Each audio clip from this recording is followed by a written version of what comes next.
you mentioned live content. Why now? I mean, live has always been big in television. Yeah. You're now seeing a few startups like Meerkat and Periscope coming up with live broadcasting via the internet. What's causing that shift to really take? Well, I mean, I think certainly in live TV, I mean, Rupert Murdoch built Sky off the back of live content, by acquiring the Premier League rights.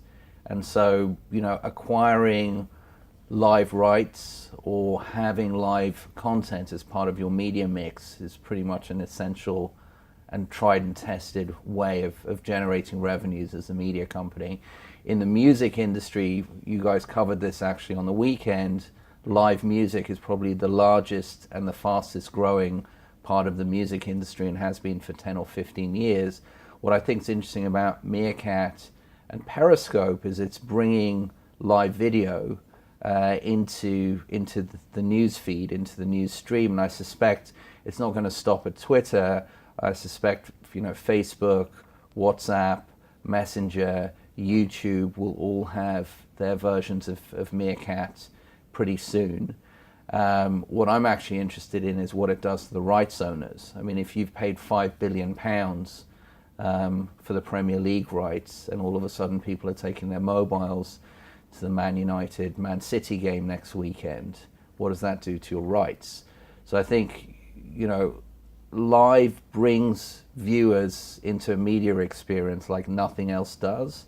It doesn't devalue the physical experience. In fact, some may argue the price of tickets to football games has only gone up, while the broadcast rights have also increased. So I think there's money to be made for everyone with live, but it's a very new phenomenon, and I think it's something that both rights owners and broadcasters are going to be grappling with in the next 6 months. As Saul was saying, I think live is really interesting because you have to see what's going to happen and how you're going to capture revenue from that, given who's actually doing the production as well. I think what's really interesting, what's been happening over the last few years is media, which was historically dominated by publishers or sort of from the top down and distributed to the masses or to an audience, is kind of being upended.